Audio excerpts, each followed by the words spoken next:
In one corner stands an undisputed champion from Guadalajara, Jalisco, Mexico. Known for his cold, calculated, emotionless precision, he has been and still remains boxing's box office king. In the other corner stands the undisputed ruler 14 pounds south. The antithesis of the man he's challenging, the man born in Louisiana but who resides in Houston, Texas, is known for his fiery personality in and out of the ring. In this preview, we'll size up two undisputed champions, comparing their power, speed, defensive ability, current form, and intangibles prior to looking at betting odds and the tail of the tape prior to picking a winner. In a battle that has unexpectedly come to pass between two of the four male four-belt holders in the sport, the face of boxing faces the Lions' only upstart.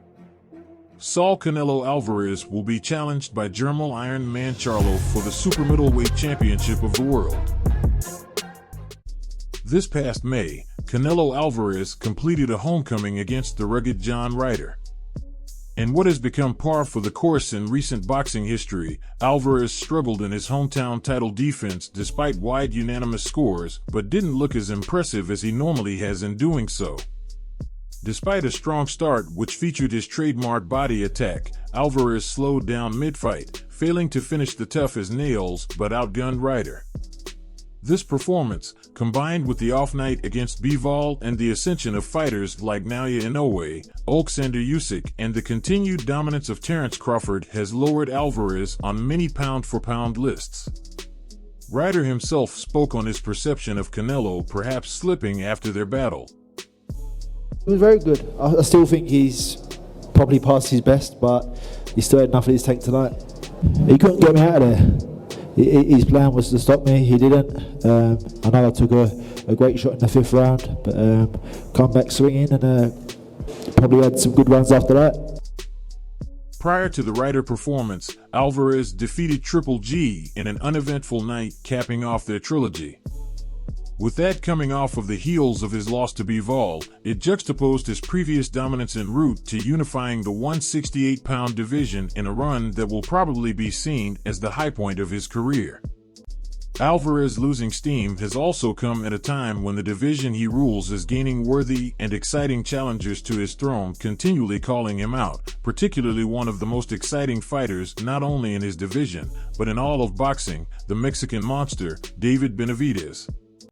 Benavidez has continued to be hot on the trail of Alvarez, calling him out every chance he gets in what would be one of the biggest fights in all of boxing. After Benavidez's dominant finish to his showdown with one of the division's other big stars in Caleb Plant, fans beat the drum more than ever for Canelo versus Benavidez. However, Alvarez, to the surprise of many, signed on for a fight against Jermall Charlo, the inactive middleweight champion. The selection angered detractors of Alvarez, not only due to continuous callouts of Benavidez, but because of the timing in the life of Charlo. With Jermall facing well-documented family and mental health issues, Alvarez was accused of handpicking a formerly dangerous opponent at the opportune time. With Jermall in a bad headspace to compete at this time, Jermell, often known as the more turned up of the twin brothers, was more than willing to step in and challenge the box office champion. I don't talk about this really much, even like to my brother, but like for the fact that you really know what I'm going through, fire, bro. Fucking love you. Love you too, gang. Yep. I'm heartless. Yeah, but it happened to the best of us. I've been through it all. Yeah. Shit real. 2 years off. You over here asking me about 2 years off, and I ain't had no. I'm Yeah. heartless. But you don't think I want to go get? You don't think I want to go get all these belts? But I'm okay with going through what I'm going through, cause my brother gonna go get it. Without hesitation, Jermell did indeed step in to face Canelo, electing to move up not one, but 2 weight classes in the process. A move like this hasn't been attempted since the ill-fated plan by Kell Brook to jump from 147 to 160 against the then reigning middleweight champion Triple G. What Charlo is hoping for falls more in line with Shane Mosley's jump from lightweight to welterweight in 2000 to face Oscar De La Hoya. In a move doubted by many fans, Mosley out-hustled and outworked the Golden Boy to a split decision victory, crossing over to stardom in the process. In order to achieve success, Jamel must employ many of the tactics used by Bivol in his upset of Alvarez. But the question is, can the normally aggressive Charlo utilize the timing, straight punching, and rhythm of the ultra-talented light heavyweight champion?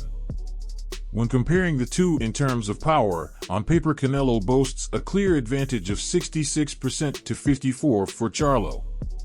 However, Charlo's biggest victories have mostly ended via KO, including rematch knockouts over Tony Harrison and Brian Castano to avenge his only career blemishes. Starting with the 2017 impressive knockout of the then undefeated Erickson Lubin, Charlo has come to grow into his power in recent years, leading up to his knockouts of Jason Rosario, Harrison, and Castano, and unifying the 154-pound title in the process. While he may bring even more power as he moves up in weight, the advantage for now goes to Alvarez, who has been at 168 for a few years and seems to have established his power there for a longer period of time. In the speed category, Charlo has an edge in overall athleticism while also sporting a 4-inch height advantage. This is tricky, however, as Alvarez's ability to slip and counter gives him an edge in timing, which could be one of the biggest keys to the outcome of this fight. Let's call speed even. Defensively, Alvarez's upper body movement and ability to turn it into counterpunching offense has become his trademark. Meanwhile, Charlo's athleticism and speed of foot is slightly superior to Alvarez, and it may be possible for him to run Canelo into shots in the process. Again, while many may disagree, we'll call defense even as well. The questions/intangibles in this fight range from how Charlo will handle the extra weight on his frame to how he'll take the shots from the naturally heavier Canelo. For Canelo, many now question his hunger and perhaps for the first time, his dedication. For Alvarez, this may be a routine defense against a dangerous opponent, but for Charlo, this represents an opportunity of a lifetime. For this reason, intangibles goes to Charlo, as he's always had his best performances on the biggest stage. As mentioned before, the tail of the tape gives advantages of 4 inches in height and a 2.5-inch reach advantage over Canelo. Odds have been as high as -400 for Alvarez and +290 for Charlo, with the contest favored to go over 10.5 rounds.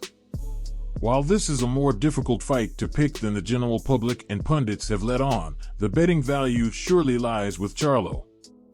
The official prediction here is Alvarez wins by a hard-fought majority decision over a game Charlo in a contest fans will see as having gone either way. Will this prediction be correct? We'll have our answer in a few weeks in what has been a nice year of boxing in 2023. September 30th live on Showtime pay-per-view at the T-Mobile Arena in Las Vegas. See you at the fights, and thanks for watching. If you like this content, please like, share, and subscribe.